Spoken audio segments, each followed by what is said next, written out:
हर college की अपनी एक कहानी होती है, कुछ यादों से भरी, कुछ दोस्ती से और कुछ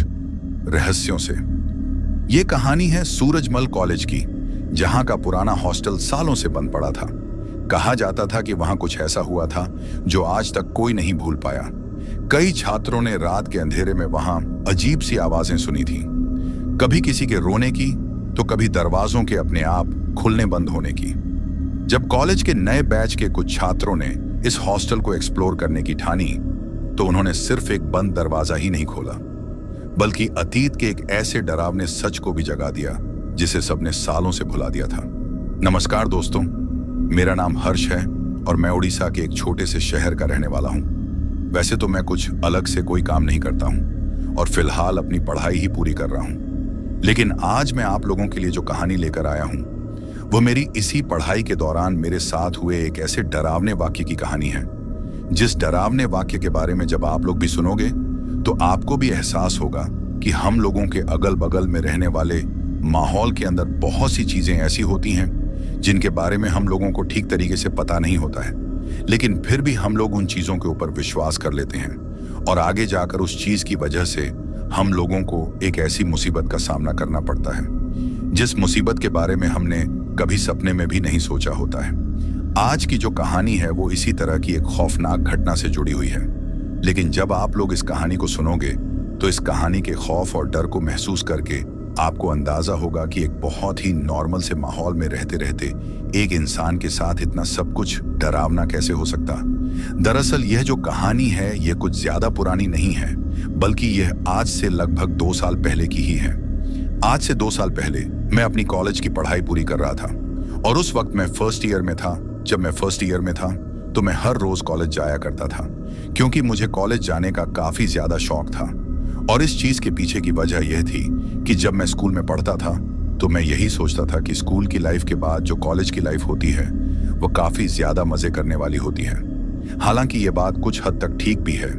लेकिन इस मजे करने वाली लाइफ में मेरे साथ कुछ ऐसा हुआ जिसके बारे में मैंने स्कूल में पढ़ने के दौरान कभी भी नहीं सोचा था। अब जो स्कूल के टाइम पर हमारी क्लास में हमारे ग्रुप के जितने भी बच्चे थे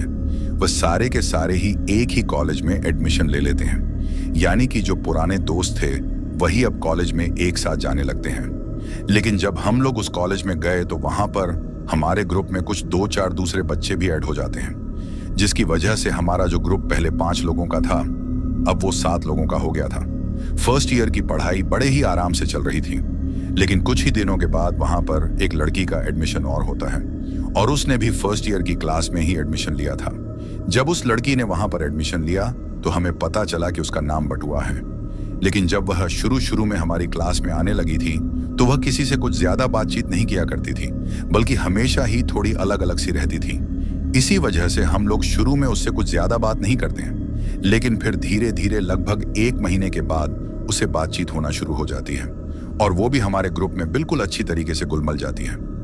एक बार हमारे कॉलेज में एक कल्चरल फेस्टिवल हुआ था। जब वो फेस्टिवल हुआ तो उस वक्त जो भी बच्चा जिस भी जगह से बिलोंग करता था उसको अपनी जगह को वहां पर रिप्रेजेंट करना था, लेकिन जो बटुआ थी उसने अभी तक किसी को कुछ भी नहीं बताया था कि वह कौन सा रोल करने वाली है। अब जिस दिन वह फेस्टिवल हुआ तो उस दिन लगभग सभी बच्चों ने उसमें पार्टिसिपेट किया था, लेकिन बटुआ ने उस फेस्टिवल में पार्टिसिपेट नहीं किया और ना ही वह उस दिन सुबह के वक्त कॉलेज आई। कॉलेज का जो फंक्शन था जब वह खत्म हो गया तो उसके बाद दोपहर के 3 बजे के आसपास में जो खाने का प्रोग्राम था और रात के वक्त भी कॉलेज के अंदर उस दिन कुछ एक्टिविटीज होने वाली थी, तो इस वजह से वह प्रोग्राम उस रात काफी लेट तक चलने वाला था। तो जैसा कि मैंने आप लोगों को पहले बताया कि जो बटुआ थी वह दिन के वक्त तो कॉलेज में नहीं आती है, लेकिन जैसे ही 3 बजे के आसपास में खाने का प्रोग्राम खत्म होता है तो मुझे दिखाई देता है कि वह कॉलेज के गेट के पास में खड़ी हुई है और उसने वहां पर एक बिल्कुल ब्लैक रंग की यानी कि काले रंग की साड़ी पहन रखी है। जब मैंने उसको वहां पर उस तरीके से उस साड़ी में खड़ा हुआ देखा तो पहले तो मैंने सोचा कि जब ये इतना तैयार होकर आई है तो फिर वहां उस गेट के पास में क्यों खड़ी है, पर तभी मेरे दिमाग में आता है कि शायद ये अकेली आई है, इस वजह से इसको कॉलेज के अंदर इस तरीके से पहली बार साड़ी पहनकर आने में शर्म आ रही है। अब जैसे ही मेरे दिमाग में यह बात आई तो मैं थोड़ा तेज चलते हुए कॉलेज के गेट की तरफ जाता हूँ और वहां जाते ही उसे कहता हूँ कि अरे बटुआ, तुम अकेली यहाँ क्या कर रही हो? अब जिस वक्त मैंने वहां जाकर उससे ये बात कही थी, उस वक्त वह कॉलेज के गेट के पास में उस गेट के बाहर की तरफ खड़ी हुई थी। इसलिए जैसे ही मैं वहां जाकर उससे ये बात कहता हूं तो उस वक्त वो मेरी तरफ पीठ करके खड़ी हुई थी और उसका जो चेहरा था वो सड़क की तरफ था। हालांकि जिस वक्त मैंने उसको पहली बार उस गेट के पास में खड़ा हुआ देखा था, उस वक्त तो वह कॉलेज के अंदर की तरफ ही देख रही थी, लेकिन जब तक मैं चलकर उस गेट के पास में गया तब तक वह दूसरी तरफ देखने लग गई थी। पर अब जैसे ही मैंने उसको वहां जाकर वह बात बोली तो मुझे दिखाई दिया कि वह वहां पर खड़ी खड़ी एक बूढ़ी औरत से बात कर रही थी। इस बात का मुझे पता तब चला जब मैंने जाकर उसको वह बात बोली तो वह अचानक से ही झटके के साथ पलटकर मेरी तरफ देखती है, और जैसे ही वह पलटक मेरी तरफ देखती है तो मुझे दिखाई देता है कि उसके पास में एक बूढ़ी औरत खड़ी हुई थी जिसकी कमर आधी से ज्यादा झुकी हुई थी, और उस बूढ़ी औरत ने चलने के सहारे के लिए अपने हाथ में एक लकड़ी पकड़ रखी थी। उस औरत को देखकर मैंने सोचा कि भला बटुआ को इस बूढ़ी औरत से क्या काम हो सकता है और यह यहाँ खड़ी खड़ी इससे क्या बात कर रही होगी। लेकिन इससे पहले कि मैं उससे इस बारे में कुछ पूछ पाता, वो मुझसे कहती हैं कि अरे यार हर्ष, अच्छा हुआ तुम आ गए। मैं कब से यहाँ खड़ी खड़ी वेट कर रही थी कि काश कोई फ्रेंड आ जाए तो मैं उसके साथ अंदर चली जाऊं। अब जब उसने यह बात बोली तो मैं उससे कहता हूं कि अरे इसमें इतनी शर्माने वाली क्या बात है? जब कॉलेज के सभी लड़के लड़कियां अलग अलग कपड़ों में आए हैं तो तू इतनी ज्यादा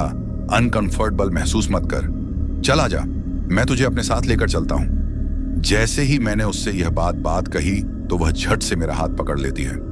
उसको मेरा हाथ पकड़ता हुआ देखकर मैं सोचता हूं कि यह सिर्फ साड़ी पहनने की वजह से इतनी ज्यादा क्यों डर रही है कि इसने मेरा हाथ ही पकड़ लिया। पर उसके बाद जब वह मेरा हाथ पकड़कर अंदर आने लगती है तो मुझे महसूस होता है कि जिस वक्त मैं उसके साथ कॉलेज के उस गेट से अंदर की तरफ आ रहा था तो वहां पर एक बहुत भयंकर बदबू आ रही थी। पहले तो मुझे लगा कि शायद वह बदबू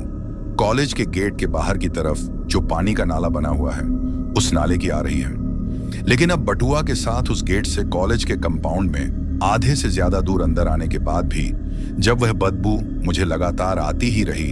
तो मुझे महसूस हुआ कि वह बदबू तो शायद बटुआ के अंदर से ही आ रही है, लेकिन दिखने में इतनी चमकदार और खूबसूरत लड़की के अंदर से आखिर वह इतनी भयानक बदबू कैसे आ सकती थी। पहले तो मुझे लगा कि शायद मुझे ही कुछ गलतफहमी हो रही है, लेकिन फिर उसके साथ चलते चलते से जब मैंने एक गहरी सांस ली तो मुझे पक्का यकीन हो गया कि यह बदबू इसी के अंदर से आ रही है। इसी वजह से मैं झट से उससे अपना पीछा छुड़ाकर दूसरे लड़के लड़कियों से बातचीत करने का बहाना करके थोड़ा साइड में जाता हूं, क्योंकि उस बदबू की वजह से मेरा इतना भयंकर जी मितला गया था कि मैंने साइड में जाते ही वहां पर उल्टी कर दी थी। लेकिन उस वक्त मैंने इस चीज के बारे में मेरे साथ के बाकी के किसी भी बच्चे को नहीं बताया था कि मैंने बटुआ के अंदर से इतनी भयंकर बदबू को महसूस किया है। अब यह बात तो थोड़ी ही देर में मेरे दिमाग से निकल जाती है, क्योंकि उस वक्त वो फेस्टिवल इतना ज्यादा बड़ा था कि वहां पर दूसरी चीजों में ध्यान देने की वजह से मेरा उस चीज से ध्यान हट गया था और वह बात भी मेरे दिमाग से निकल गई थी। इसके साथ ही बटुआ भी अब वहां की बाकी की लड़कियों के साथ थोड़ी इधर उधर हो गई थी, यानी कि वह मुझे दिखाई नहीं दे रही थी। लेकिन फिर कुछ ही देर बाद जैसे ही फेस्टिवल खत्म होने वाला हुआ तो सभी लड़के और लड़कियां अपने अपने ग्रुप के बच्चों के साथ फोटो ले रहे थे। आप लोगों ने भी देखा होगा कि कॉलेज में सभी लोगों का अपना एक अलग ग्रुप होता है। हर ग्रुप में लगभग 4-5 बच्चे होते ही हैं, तो उसी तरीके से जितने भी लड़के लड़कियों के अपने अपने ग्रुप थे वो एक जगह पर खड़े होकर फोटो ले रहे थे। अब जिस वक्त मैं भी अपने ग्रुप की लड़कियों के साथ और लड़कों के साथ फोटो ले रहा था तो तभी हमारे ग्रुप में एक लड़की थी जिसका नाम राधा था। तो फोटो लेते वक्त वो मुझसे कहती हैं कि अरे यार हर्ष बटुआ कहाँ है, उसको भी बुला लो, उसके साथ भी फोटो ले लेते हैं। जब उसने ये बात बोली तो मैं अपनी गर्दन को घुमाकर इधर उधर देखता हूं, लेकिन वह मुझे कहीं भी नजर नहीं आती है। उस वक्त हम लोग जो फोटो ले रहे थे वह फोटो हम एक कैमरे के अंदर ले रहे थे, जो कि मेरा खुद का ही कैमरा था, जिसको कॉलेज में फेस्टिवल होने की वजह से मैं अपने घर से उस दिन साथ लेकर गया था। अब जब बटुआ कुछ देर तक दिखाई नहीं देती हैं तो फिर हम खुद से ही एक दूसरे के साथ फोटो लेने लगते हैं। लेकिन थोड़ी ही देर बाद वह किसी दूसरे लड़के को वहीं पास में खड़ी हुई दिखाई दे जाती है। जब वह उसको आवाज देकर वहां बुलाता है तो वह वहां आ तो जाती है, लेकिन जैसे ही हम सभी लोग उससे कहते हैं कि चलो सबके साथ ग्रुप में एक फोटो ले लेते हैं, तो वह इस चीज के लिए साफ साफ मना कर देती है। हमने कई बार उससे फोटो लेने के लिए कहा, लेकिन वह हर बार मनाही ही करती जा रही थी। इसके साथ ही मैंने यह चीज भी नोटिस की कि जब से मैं या बाकी के किसी भी बच्चे ने उसको अपने साथ फोटो लेने के लिए कहा था, तब से ही वह उस वक्त थोड़ा अनकंफर्टेबल महसूस करने लगी थी। उसके चेहरे पर एक अजीब सा भाव आ गया था और वह बार बार अपने एक हाथ से अपनी गर्दन के पीछे की तरफ खुजला रही थी। इसके साथ ही उसकी हरकतें भी थोड़ी अजीब सी हो गई थी। ऐसा लग रहा था कि जैसे वह वहां से जितना जल्दी हो सके उतना जल्दी निकलना चाहती है, लेकिन शायद उसकी कुछ ऐसी मजबूरी है जिसकी वजह से वो निकल नहीं पा रही है। पर उस वक्त वह ऐसा क्यों कर रही थी, यह मुझे बिल्कुल भी समझ में नहीं आ रहा था। मैंने एक दो बार उसकी तरफ ध्यान दिया और उसको नोटिस किया, लेकिन फिर बाद में बाकी के बच्चों के साथ घुलने मिलने पर मेरा उसकी तरफ से ध्यान हट जाता है। अब वो जो फेस्टिवल था वो उस रात लगभग 11:30 के आसपास में खत्म हो गया था और सभी बच्चे वहां से निकल गए थे। लेकिन फिर दूसरे दिन जैसे ही कॉलेज ओपन हुआ और दोपहर के लगभग 11 बजे के आसपास में हम सभी लोग कॉलेज गए, तो कॉलेज के अंदर हमने कुछ ऐसा देखा जिसकी वजह से हमारे साथ साथ पूरा का पूरा कॉलेज ही डर के मारे दहल उठा था। दूसरे दिन जब हमें 11 बजे बुलाया गया तो हम वहां चले जाते हैं, लेकिन जैसे ही 11 बजे हम वहां पहुंचे तो वहां पहुंचते ही हमारे से पहले कॉलेज के सभी बच्चे एक जगह पर इकट्ठा हो रहे थे। और वह जो जगह थी वह उस कॉलेज के पीछे की तरफ जो खाली ग्राउंड पड़ा हुआ था वहां थी। उस खाली ग्राउंड में कॉलेज की जो 4 दीवारी थी उसके एक कोने में वह सारे के सारे बच्चे इकट्ठा हो रखे थे और उन बच्चों के साथ साथ कॉलेज के जितने भी टीचर्स थे वह भी वही इकट्ठा थे। अब जैसे ही हम सभी ने यह माहौल देखा तो मेरी ग्रुप के जितने भी बच्चे थे, यानी कि जो 2-4 लड़कियां और 2-4 लड़के थे, वह भी मेरे साथ साथ वहां जाते हैं। और जैसे ही हम सभी वहां जाते हैं तो वहां का जो मंजर था उसको देखकर सभी लोगों की बुरी तरीके से हालत खराब हो गई थी, क्योंकि हमें दिखाई दिया कि वहां पर हमारी ही कॉलेज की एक लड़की की लाश पड़ी हुई है और उसकी उस लाश को किसी ने कॉलेज की जो दीवार थी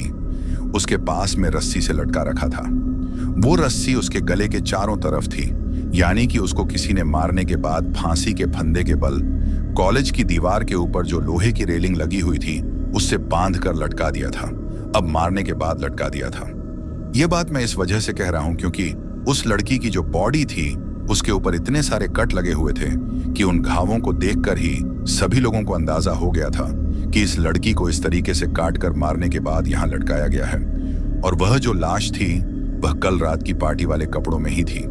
यानी कि जिस भी लकड़ी की लाश वहां पर लटकी हुई थी वह कल रात को पार्टी खत्म होने के बाद कॉलेज से बाहर जा ही नहीं पाई थी। पर उसके साथ ऐसा किसने किया था इसके बारे में किसी को कुछ भी पता नहीं था। अब जब इतनी बड़ी बात हो गई थी तो कॉलेज वालों ने पुलिस को फोन किया और पुलिस वहां पर आती है। उसके बाद उस बॉडी को वहां से उठाकर कॉलेज के बच्चों से थोड़ी बहुत पछता करके चली जाती है। लेकिन पुलिस के वहां से जाने के बाद जैसे ही कॉलेज के बच्चे अपनी अपनी क्लासों में जाने लगे तो कॉलेज के ही एक क्लासरूम के अंदर एक दूसरी लड़की भी मिलती है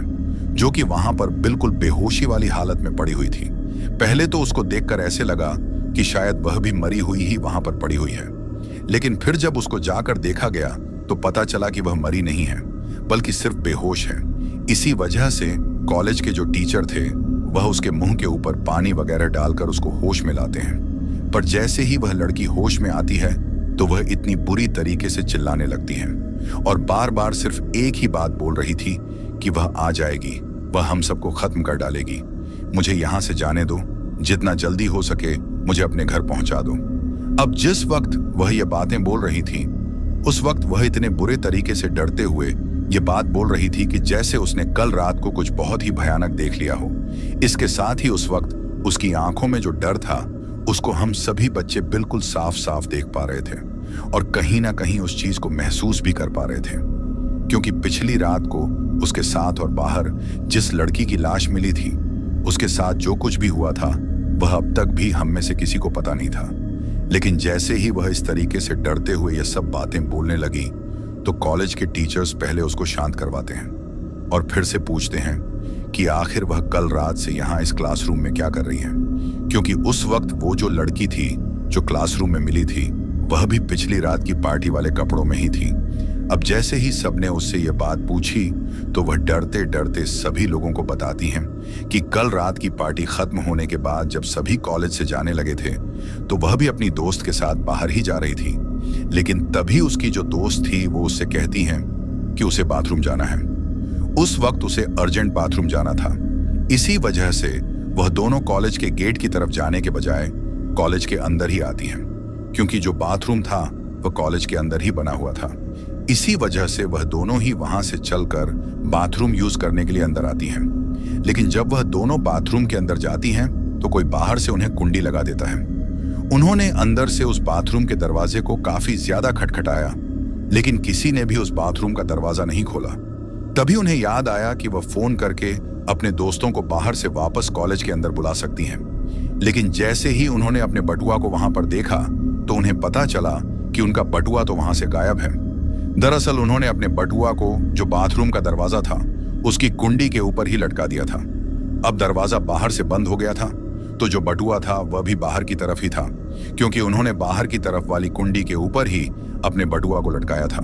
अब फोन भी उनके बटुआ के अंदर था तो वह किसी को वहां पर बुला भी नहीं सकते थे। हालांकि उन्होंने अंदर से काफी चीखा और चिल्लाया, लेकिन किसी ने भी उनकी आवाज नहीं सुनी, क्योंकि बाहर की तरफ उस वक्त इतना ज्यादा शोर हो रहा था कि अंदर से चाहे कोई कितनी ही जोर से चीखें या चिल्लाए, बाहर वाले को उसका कुछ भी सुनाई नहीं दे सकता था। और शायद तब तक तो धीरे धीरे कॉलेज के सभी बच्चे भी अपने घर की तरफ लौट गए थे। लेकिन जब बाहर की तरफ माहौल बिल्कुल शांत हो गया और उस शांत माहौल को हुए लगभग 2 से ढाई घंटे का वक्त बीत गया था,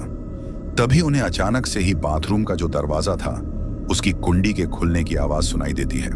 जैसे ही उन्हें यह आवाज सुनाई दी तो वह दोनों बाथरूम के अंदर जिस कोने में दुबक कर बैठी हुई थी वहां से खड़ी होती हैं। पर जिस किसी ने भी बाहर की तरफ से उस बाथरूम के दरवाजे की कुंडी को खोला था, उसने कुंडी को खोलने के बाद दरवाजे को नहीं खोला था, बल्कि सिर्फ कुंडी खोलने की आवाज आकर ही रह गई थी। पर कुंडी के खुलने की आवाज को सुनकर वह दोनों लड़कियां धीरे धीरे उस बाथरूम के दरवाजे की तरफ आती हैं और फिर उसको हल्का सा खोलकर बाहर की तरफ देखती हैं। जब वह उस दरवाजे को खोलकर बाहर की तरफ देखती है तो उन्हें कॉलेज के जो क्लासरूम थे उनका वह पूरा का पूरा बीच का गलियारा खाली और सुनसान पड़ा हुआ दिखाई देता है। जाहिर सी बात थी कि उस वक्त तक रात के 2 बजे का वक्त हो रहा था, तो उस टाइम पर तो कॉलेज पूरी तरीके से खाली ही था, साथ ही उस गलियारे में पूरी तरीके से अंधेरा हो रखा था। लेकिन फिर वह दोनों उस बाथरूम के दरवाजे से निकलकर धीरे धीरे चलते हुए बाहर की तरफ आने लगती हैं। पर तभी उन्हें अचानक से ही एक क्लासरूम से एक बूढ़ी औरत बाहर निकलते हुए दिखाई देती है। उस बूढ़ी औरत को बाहर निकलता देखते ही उन दोनों के कदम वहीं के वहीं रुक गए थे और वे एक दूसरे का हाथ पकड़े हुए काफी डर कर उसकी तरफ देख रही थी। उस वक्त वो दोनों इतनी ज्यादा डरी हुई थी कि डर के मारे उनके पूरे चेहरे पर पसीना आ गया था। पर वो जो बूढ़ी औरत थी वो धीरे धीरे उस क्लासरूम से बाहर निकलकर उनकी तरफ देखने के बजाय जिस तरफ वह जा रही थी उसी तरफ जाने लगती है। लेकिन उस वक्त उस गलियारे में अंधेरा इतना ज्यादा था कि उन दोनों लड़कियों को उस बूढ़ी औरत का चेहरा ठीक तरीके से दिखाई नहीं दिया। इसी वजह से उनमें से एक लड़की हकला हुए डर के मारे आवाज लगाती है कि कौन है वहां। अभी उस लड़की ने इतना बोला ही था कि तभी अचानक से ही वह बूढ़ी औरत उनकी तरफ पलट है और किसी बिजली की रफ्तार की तरह काफी तेज दौड़ते हुए अचानक से उनके सामने आकर रुक जाती है। जिस वक्त वो उनके सामने खड़ी हुई थी वहां से उन लड़कियों के बीच की दूरी लगभग 20 से 25 कदम की थी, लेकिन वह इतनी दूर से सिर्फ पलक झपक की जितनी देरी में ही एक झटके के साथ उनके सामने आकर खड़ी हो गई थी। अब उनके बीच की और उस बूढ़ी औरत के बीच की दूरी सिर्फ 2 से 4 कदमों की ही बची थी। लेकिन जैसे ही वह अचानक से झटके के साथ पलटकर उनके सामने उनके इतना नजदीक आती है तो इतना नजदीक आने पर उन दोनों लड़कियों को उस बूढ़ी औरत का चेहरा बिल्कुल ठीक तरीके से साफ साफ दिखाई देता है। और जैसे ही उन दोनों को उस बूढ़ी औरत का चेहरा इतना साफ साफ दिखाई देता है तो उसके उस चेहरे को देखकर उनके वहीं के वहीं होश उड़ गए थे, क्योंकि उस बूढ़ी औरत का चेहरा इतना ज्यादा डरावना था कि उस चेहरे को देखते ही उनको यकीन हो गया था कि यह जरूर कोई बहुत ही भयानक औरत है। लेकिन इससे पहले कि वह दोनों कुछ कर पाती, उन्हें दिखाई देता है कि जिस क्लासरूम से वह बूढ़ी औरत निकलकर बाहर आई थी उसी क्लासरूम से एक काली साड़ी पहनी हुई औरत निकलकर बाहर आती है। अब क्योंकि जैसा मैंने आपको कहानी में पहले बताया कि अंधेरा इतना ज्यादा था कि ठीक तरीके से उनको इतनी दूर से उस औरत का चेहरा नजर नहीं आ रहा था, पर जैसे ही वह औरत उस क्लासरूम से बाहर निकलकर उनकी तरफ अपने एक दो कदम बढ़ाती है तो उन्हें दिखाई देता है कि वह औरत और कोई नहीं बल्कि उनके साथ पढ़ने वाली ही एक लड़की है, जिसका नाम आप लोग जो सोच रहे हैं वही था। यानी कि वह लड़की और कोई नहीं बल्कि बटुआ ही थी, जिसने उस रात उस पार्टी में एक काले रंग की साड़ी पहन रखी थी। अब जिस वक्त डरते डरते उस लड़की ने यह कहानी यहां तक बताई, तभी मैं बीच में ही उन सभी कॉलेज के बच्चों के बीच और टीचर्स के बीच बोलता हूं कि अरे हाँ, कल वह बटुआ कॉलेज के गेट के बाहर खड़ी हुई थी और काफी देर तक खड़ी खड़ी वो वहां किसी का इंतजार कर रही थी। इसीलिए मैं गेट के पास जाकर उसको अंदर लेकर आया था, लेकिन वो तो हम लोगों को जब हम फोटो खींच रहे थे तो कहीं दिखाई ही नहीं दे रही थी। बीच में जब वो एक दो बार दिखाई दी और हमने जब उसको फोटो खींचने के लिए कहा तो उसने साफ साफ मना कर दिया था। अभी मैंने उस लड़की से और वहां खड़े हुए लोगों से इतना बोला ही था कि तभी वह लड़की एक अजीब सी घबराती हुई आवाज में मुझसे कहती है कि हर्ष भैया, वह लड़की कोई साधारण लड़की नहीं है, बल्कि वह एक बहुत ही भयानक और डरावनी चुड़ैल है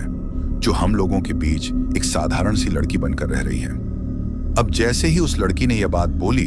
तो वह सभी टीचर्स और बच्चे उससे कहते हैं कि तुम कैसी फालतू की बातें कर रही हो, माना कि तुम्हारी जो दोस्त थी उसके साथ कुछ बहुत बुरा हुआ है,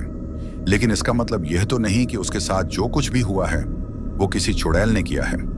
यह काम जरूर किसी इंसान का ही है। अब सभी लोगों के इतना कहते ही वह लड़की थोड़ा रोते हुए सबसे पूछने लगती है कि क्या हुआ है उसके साथ। यानी कि उस वक्त वह उसी लड़की के बारे में पूछ रही थी जो उसकी दोस्त थी और जिसकी लाश हम लोगों को बाहर कॉलेज के पीछे वाले ग्राउंड में मिली थी। पर शायद अब तक उसको यह पता नहीं था कि उसकी दोस्त मर चुकी है या फिर उसको किसी ने मार दिया है। हालांकि तभी एक जो बूढ़े से टीचर थे वह उस लड़की से कहते हैं कि अरे बेटा, कुछ नहीं, तुम्हारी दोस्त भी तुम्हारी तरह ही किसी दूसरे क्लासरूम में बेहोशी वाली हालत में मिली थी। इसी वजह से हम लोगों ने उसको वहां से उठाकर अस्पताल भेज दिया है, क्योंकि वह तुम्हारे जितना जल्दी होश में नहीं आई थी, जिसकी वजह से हमें उसको अस्पताल भेजना पड़ा।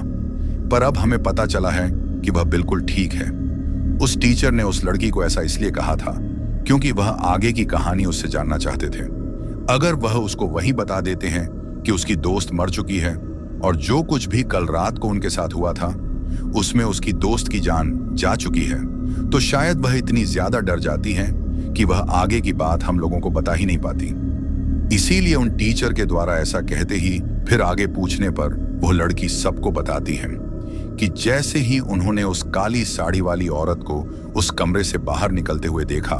और उन्हें पता चला कि वह काली साड़ी वाली औरत और कोई नहीं बल्कि उसी कॉलेज की एक लड़की है जिसको वह अच्छी तरीके से जानती है और जिसका नाम बटुआ है, तो वह वहीं से उसे आवाज लगाती है कि अरे बटुआ, हमें बचा लो, ये बूढ़ी औरत हमें मार डालेगी। इसका चेहरा तो बहुत ही ज्यादा डरावना है। लेकिन उस वक्त उन दोनों को यह बात भी समझ में नहीं आ रही थी कि आखिर बटुआ उस बूढ़ी सी डरावनी औरत के साथ, जिसका चेहरा किसी डायन या चुड़ैल की तरह काफी ज्यादा डरावना था, उस क्लासरूम के अंदर क्या कर रही थी। लेकिन इससे पहले कि वह दोनों कुछ समझ पाती, बटुआ वहां से काफी तेज कदमों के साथ चलते हुए उनके पास आती है और जैसे ही वह उस बूढ़ी औरत के बगल में आकर उनके सामने खड़ी होती है, तो वहां आकर खड़ी होते ही वह पहले तो उस बूढ़ी औरत की तरफ देखती है और वह बूढ़ी औरत भी अपनी गर्दन को घुमाकर बटुआ की तरफ देखती है। फिर दोनों एक दूसरे की तरफ देखकर जोर जोर से वहां पर हंसने लगती हैं। उस वक्त उन दोनों की हंसी इतनी ज्यादा भयानक थी कि जैसे उनके सामने कोई इंसान नहीं बल्कि कोई शैतान हंस रहा हो। फिर हंसते हंसते ही उस बूढ़ी औरत की तरह बटुआ का भी चेहरा बदलने लगता है और उसका चेहरा भी बिल्कुल उसी बूढ़ी औरत की तरह उतना ही ज्यादा डरावना हो गया था। उसके चेहरे के ऊपर इतनी ज्यादा झुर्रियां पड़ गई थीं कि जैसे वह कोई जवान लड़की नहीं बल्कि उस बूढ़ी औरत की तरह ही कोई बूढ़ी औरत है। इसके साथ ही उनका जो चेहरा था वह पूरी तरीके से लकर एक अजीब सी त्वचा में तब्दील हो गया था। अब उन दोनों का बाहुलिया देखते ही इन दोनों लड़कियों को यह बात समझ में आ गई थी कि उनके साथ आज कुछ बहुत ही ज्यादा भयानक होने वाला है। लेकिन शायद इसके साथ में वह जो दूसरी लड़की थी जिसकी मरी हुई लाश हम लोगों को उस कॉलेज के पीछे ग्राउंड में मिली थी, वह ऐसा कुछ जानती थी जिसको यह लड़की नहीं जानती थी। इसीलिए वह उन दोनों का वह रूप देखते ही इससे कहती हैं कि यह वापस लौट आई है। यह अब कॉलेज में किसी को नहीं छोड़ेगी, इसने पहले भी बहुत से लोगों का यहाँ पर खून पिया है।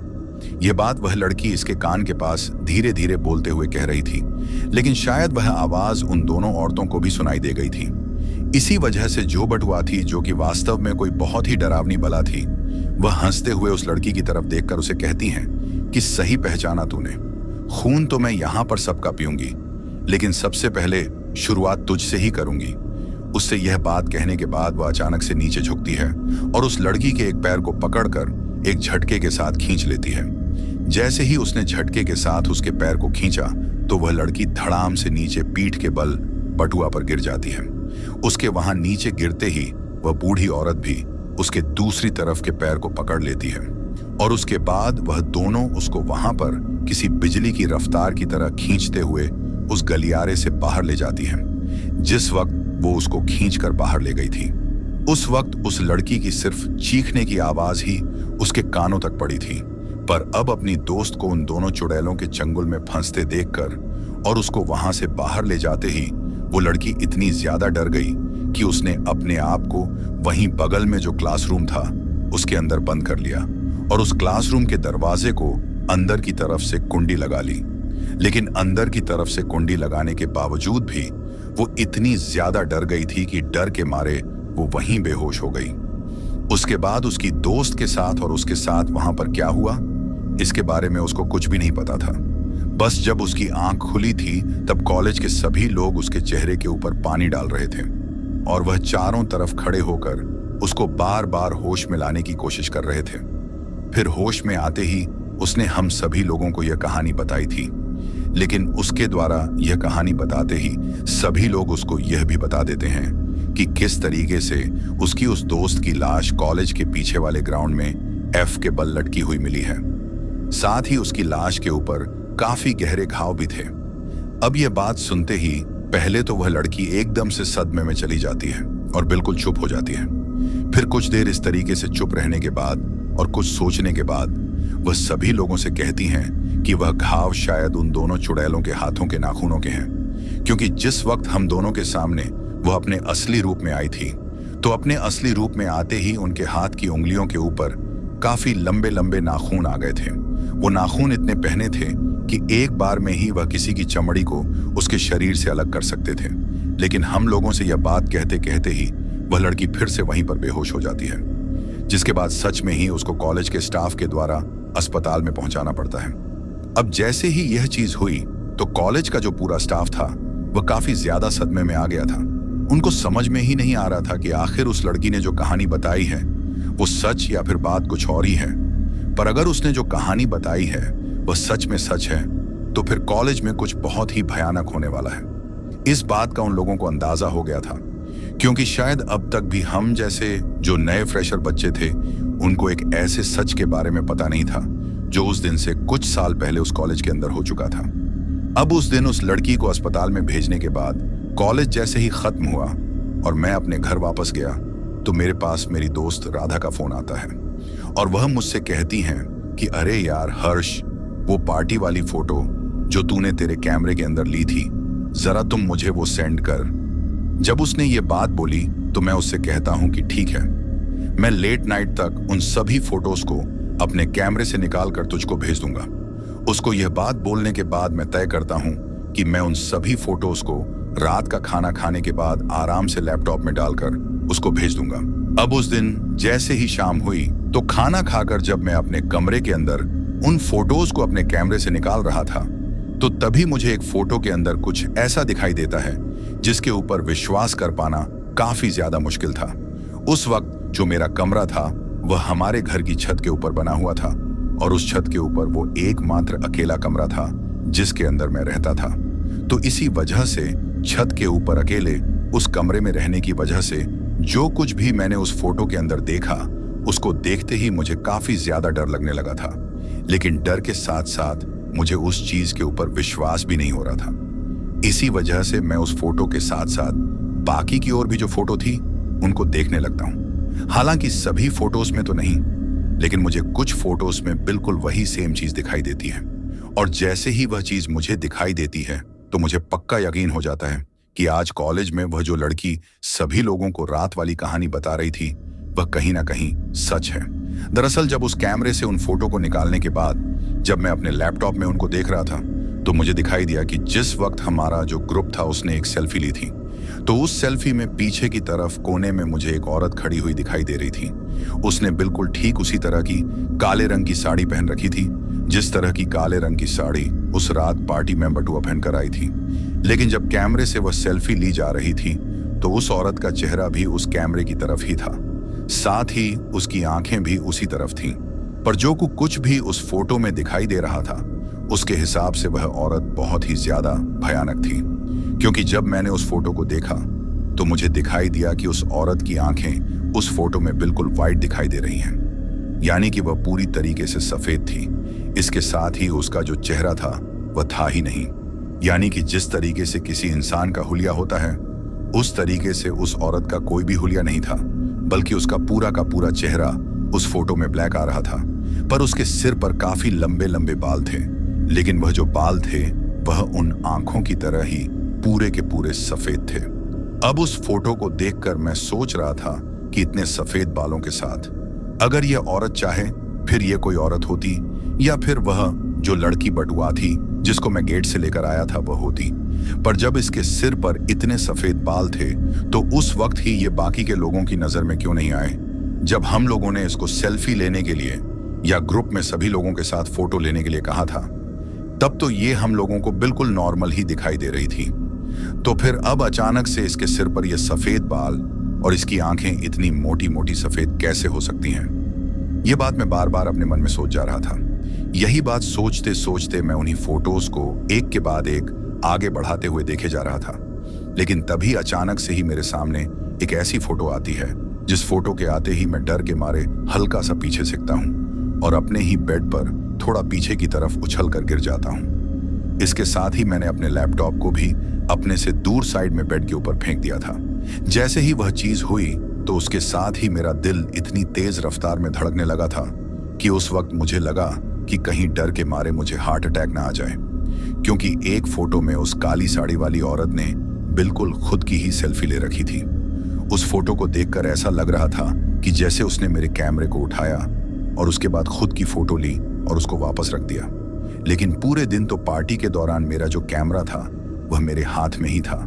तो फिर उस औरत ने वह फोटो कब ली थी? काफी ज्यादा सोचने पर मुझे याद आया कि राधा ने कुछ देर के लिए मुझसे मेरा वह कैमरा लिया था, क्योंकि वह कॉलेज के एक दो टीचर्स के साथ फोटो क्लिक करवाने के लिए उसको लेकर गई थी। अब जैसे ही मुझे यह चीज याद आई तो मैं उसी वक्त राधा को फोन करता हूँ और उससे पूछता हूँ कि जब वह मुझसे कैमरा लेकर गई थी तो क्या उस दौरान उसने कुछ देर के लिए उस कैमरे को अपने से दूर किया था या फिर कहीं पर रखा था? तो मेरे ऐसा पूछने पर वह भी काफी देर सोचकर मुझे बताती हैं कि हाँ, उसने कुछ देर के लिए उस कैमरे को साइड में रखा था। जब वह कॉलेज के अंदर टॉयलेट करने गई थी तो टॉयलेट के अंदर जाने से पहले उसने बाहर की तरफ ही एक टेबल पर उस कैमरे को रख दिया था, पर उस वक्त तो वहां पर कोई भी नहीं था। जब राधा ने मुझे फोन पर यह बात कही कि उस वक्त तो वहां पर कोई भी नहीं था, तो मैं मन ही मन समझा जाता हूं कि उसको ऐसा लग रहा है कि वहां कोई नहीं था, लेकिन वह वहां पर पहले से ही थी और शायद हम सभी लोगों को एक चेतावनी देने के लिए ही उसने अपनी खुद की फोटो इस कैमरे से खींचकर इसको वापस वहां पर रख दिया था। अब एक के बाद एक फोटोज में उस डरावनी काली साड़ी वाली लड़की की फोटो दिखाई दे रही थी। किसी फोटो में वह कोने में खड़ी हुई थी तो कहीं पर जब मैं उन बाकी की लड़कियों के साथ खड़ा खड़ा कुछ कर रहा था तो वह कोने में खड़ी खड़ी मेरी तरफ ही देख रही थी। लेकिन जिस वक्त वह उस तरफ देख रही थी तो उसकी वह चमकती हुई सफेद आंखें उस फोटो के अंदर कैद हो गई थी। पर इसके बाद तो उस कैमरे से ही रिकॉर्ड की गई। मेरे सामने एक ऐसी वीडियो आती है जिस वीडियो को देखकर तो मेरे होश ही उड़ गए थे। जब मैंने उस वीडियो को प्ले किया तो मुझे दिखाई दिया कि जब मेरी ग्रुप के सारे लोग एक जगह पर डांस कर रहे थे तो कोई शख्स था जो मेरे कमरे से हम सभी लोगों की वीडियो बना रहा था, और वह शायद विकास ही था, क्योंकि उस वक्त मैंने मेरे ग्रुप के ही एक लड़के को यह कहा था कि वो हम सभी लोगों की वीडियो बनाए जिसका नाम विकास था। लेकिन जिस वक्त हम लोग उस वीडियो के अंदर डांस कर रहे थे तो मुझे दिखाई दिया कि हमारे साथ साथ बटुआ भी वहां पर डांस कर रही थी। पर जब वीडियो के अंदर मैंने उसके पैरों की तरफ देखा तो मुझे दिखाई दिया कि बाकी के लोगों के पैर तो डांस करते हुए दिखाई दे रहे हैं, लेकिन बटुआ के तो कोई पैर थे ही नहीं, बल्कि उसकी तो सिर्फ वो काले रंग की साड़ी ही घुटनों तक दिखाई दे रही थी। उसके नीचे का उसका कोई शरीर ही नहीं था। वीडियो में इतनी भयानक चीज को रात के वक्त देखकर मेरी तो बुरी तरीके से फट गई थी। इसी वजह से उस वक्त ना ही तो मैं उन फोटोज को राधा को भेजता हूं और ना ही उनको आगे देखता हूं। वही कि वही उस लैपटॉप को बंद करके बस हो गया था। पर जब मैं उठा तो रात के वक्त मेरे फोन पर राधा के काफी ज्यादा कॉल आए हुए थे। उन कॉल्स को देखकर मैं समझ गया था कि उसने उन फोटोज के लिए ही मेरे पास कॉल किया होगा। इसीलिए मैं लैपटॉप को बैग में डालता हूं और दूसरे दिन कॉलेज चला जाता हूं, क्योंकि मैं वहां जाकर ये सारी चीजें मेरे बाकी के सारे दोस्तों को दिखाना चाहता था। फिर कॉलेज जाते ही वह मुझसे कहती भी है कि मैंने तुझे कहा था कि फोटोज भेज देना, फिर भी तूने भेजी क्यों नहीं। उसके ऐसा कहते ही मैं सभी लोगों को वहीं इकट्ठा करके उन लोगों को जो कुछ भी मैंने लैपटॉप के अंदर पिछली रात को उन फोटोज में देखा था वह सारी बात बताई, पर उनको मेरी बात पर यकीन नहीं हुआ। इसी वजह से मैं लैपटॉप निकालकर उनको वो फोटोज दिखाने लगता हूं जो कल रात को मैंने देखी थी। पर जैसे ही मैंने लैपटॉप ओपन किया और उसके अंदर उन फोटो को ढूंढने लगा तो ताज्जुब की बात यह थी कि उस वक्त लैपटॉप के अंदर एक भी फोटो नहीं थी। वह पूरी की पूरी फोटोज अपने आप ही डिलीट हो चुकी थी। जैसे ही यह चीज हुई तो मुझे विश्वास ही नहीं हुआ कि जो कुछ भी मैंने देखा था वह सच में अपने आप ही डिलीट हो गया है। पर मुझे इस बात पर यकीन नहीं हो रहा था कि वह फोटोज उस लैपटॉप से डिलीट हो चुकी है, क्योंकि मैंने अच्छी तरीके से रात के टाइम सोते वक्त कमरे के दरवाजे को अंदर से बंद किया था। साथ ही लैपटॉप भी मेरे पास मेरे बगल में बेड के ऊपर ही रखा हुआ था।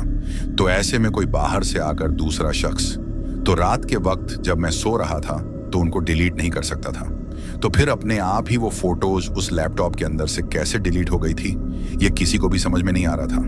हालांकि मैंने उस लैपटॉप को डाटा रिकवर करने वाले को भी दिया था, लेकिन उसको भी उसके अंदर कुछ नहीं मिला। पर तभी उसी दिन दोपहर के टाइम पर हम सभी लोगों को पता चलता है कि जो दूसरी लड़की क्लास में बेहोशी वाली हालत में हमको मिली थी और जिसने वह सारी कहानी हमें बताई थी, उसने भी अस्पताल के अंदर दम तोड़ दिया है। अब जैसे ही कॉलेज के टीचर्स को और हम लोगों को यह बात पता चली तो सभी को इस बात पर काफी ज्यादा अचंभा हुआ, क्योंकि जिस वक्त वह हम लोगों को वह कहानी बता रही थी उस वक्त तो वह बिल्कुल नॉर्मल थी। हालांकि थोड़ी बहुत डरी हुई थी, पर उसको देखकर ऐसा बिल्कुल भी नहीं लग रहा था कि वह मर ही जाए। अस्पताल के डॉक्टर को भी यह बात समझ में नहीं आ रही थी कि बिल्कुल नॉर्मल होने के बाद भी वह कैसे मर गई। पर जब डॉक्टरों ने उसकी मौत का रीजन बताया तो उनका यही कहना था कि उसको अचानक से साइलेंट हार्ट अटैक आया था, जिसकी वजह से उसकी मौत हो गई। अब असली वजह क्या थी ये तो शायद आप लोग इस वक्त अपने मन के अंदर समझ ही पा रहे होंगे, लेकिन उस रात के उस फेस्टिवल के बाद कॉलेज के अंदर आए दिन कुछ ना कुछ होने लगा था। कभी किसी बच्चे को चोट लग जाती थी तो कभी कॉलेज के किसी टीचर का सड़क के बाहर कॉलेज के सामने ही एक्सीडेंट हो जाता था। जब ये सारी चीजें होने लगी तो धीरे धीरे मैं इस चीज को पता करने की कोशिश करता हूं कि आखिर उस रात के फेस्टिवल के बाद ही ये सब कुछ क्यों हो रहा है। तो कई लोगों से पूछताछ करने पर भी जब मुझे कुछ पता नहीं चला तो फिर एक दिन जब मैं यूं ही कॉलेज से शाम के वक्त लौट रहा था तो कॉलेज का गार्ड हमसे कहता है कि बेटा, हर रोज थोड़ा जल्दी ही घर पर चला जाया करो, क्योंकि तुम थोड़े बहुत बच्चों की वजह से मुझे भी दिन ढलने तक इस कॉलेज के गेट के बाहर रुकना पड़ता है और मैं यहाँ ज्यादा लेट तक रुकना नहीं चाहता। अब जैसे ही उन गार्ड अंकल ने मुझसे ये बात कही, जो कि लगभग 40 से 45 साल की उम्र के थे, तो मैं उनसे पूछता हूं कि अंकल आप ऐसा क्यों कह रहे हो। तो मुझसे कहते हैं कि तुझे क्या लगता है आजकल इन दिनों कॉलेज के अंदर जो कुछ भी हो रहा है वह बेवजह हो रहा है। नहीं, ऐसा नहीं है। जरूर वह वापस लौट आई हैं और यह सब कुछ उसी का किया धरा है, क्योंकि वह सभी लोगों को इस बात का एहसास करवाना चाहती हैं कि वह वापस आ गई हैं। अब जब उन गार्ड अंकल ने मुझसे यह बात कही तो मैं उनसे कहता हूं कि कौन आ गई है, आप किसकी बात कर रहे हो। तो मेरे ऐसा पूछने पर उस दिन उन गार्ड अंकल ने मुझे जो कहानी बताई उसको सुनकर तो मेरे रोंगटे ही खड़े हो गए थे। दरअसल उन गार्ड अंकल ने मुझे बताया कि आज से कुछ साल पहले इस कॉलेज के अंदर बिल्कुल वैसा ही फेस्टिवल हुआ था जैसा अभी कुछ दिनों पहले हुआ है। उस फेस्टिवल के दौरान एक लड़की थी जो कि अंदर क्लासरूम में रखे हुए अपने सामान को उठाने के लिए गई थी, लेकिन किसी शैतान बच्चे ने बाहर की तरफ से उसके साथ मजाक के चलते उस क्लासरूम के दरवाजे को कुंडी लगा दी थी, जिसकी वजह से वह लड़की बाहर नहीं निकल पाई और पूरा फंक्शन खत्म होने के बाद सभी लोग घर पर लौट गए और वह लड़की पूरी रात ही उस क्लासरूम के अंदर रही।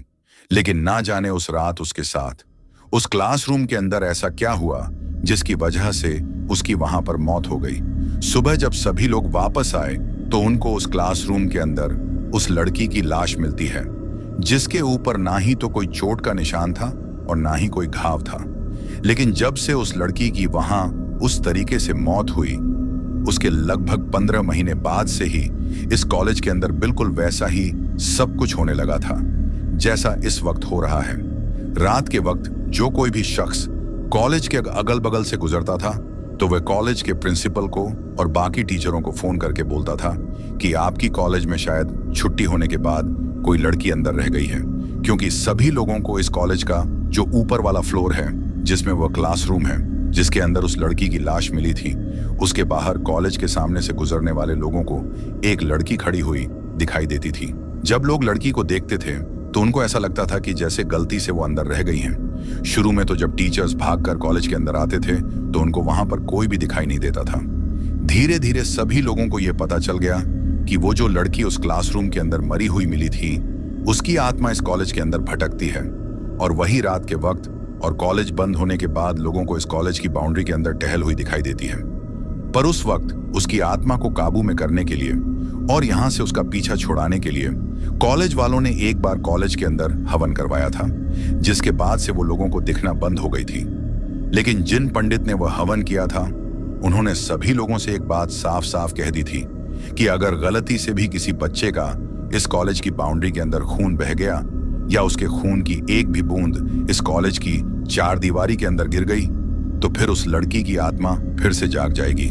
और वह पहले की तरह ही अपना बदला लेने के लिए वापस लौट आएगी। तो लगता है शायद कॉलेज के अंदर गलती से किसी बच्चे को चोट लग गई है और उसका खून यहाँ गिर गया है, जिसकी वजह से उस लड़की की आत्मा वापस आ चुकी है। अब इतनी डरावनी कहानी सुनाने के साथ साथ जो सबसे बड़ी बात थी वह यह थी कि जब से उस कॉलेज के अंदर उस लड़की की मौत हुई थी,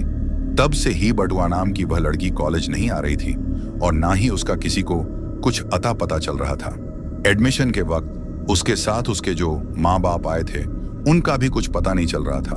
और जो एड्रेस उन्होंने दिया था वह भी एक सुनसान और वीरान जगह पर बनी हुई किसी खाली पड़ी बिल्डिंग का था जिसमें कोई भी नहीं रहता था। तो कॉलेज वालों के लिए भी उसको ढूंढ पाना बिल्कुल नामुमकिन हो गया था। जब कॉलेज में वह सब कुछ होने लगा तो डर के मारे बहुत सारे बच्चों ने उस कॉलेज को छोड़ दिया था और उन बच्चों में से मैं और राधा भी थे। लेकिन बाद में धीरे धीरे हम लोगों को पता चला कि जब सभी बच्चे उस कॉलेज को छोड़कर जाने लगे और वहां पर वह डरावनी घटनाएं बढ़ने लगी तो फिर वह कॉलेज बंद हो गया था और आज तक भी वह कॉलेज बंद ही पड़ा हुआ है। उसकी वह पूरी की पूरी बिल्डिंग बिल्कुल सुन और वीरान पड़ी हुई है। आज के वक्त भी जब कोई इंसान रात के टाइम उस कॉलेज के सामने से गुजरता है तो उसको वहां से किसी लड़की की अजीब तरीके से रोने की तो कभी हंसने की आवाज सुनाई देती है। लेकिन अब सभी लोगों को यह पता चल चुका है कि वह कॉलेज की बिल्डिंग हंटेड है और उसके अंदर उस लड़की की आत्मा भटकती है। तो दोस्तों, ये थी हमारी आज की कहानी। कहानी आपको कैसी लगी ये आप मुझे कमेंट बॉक्स में कमेंट करके जरूर बताना।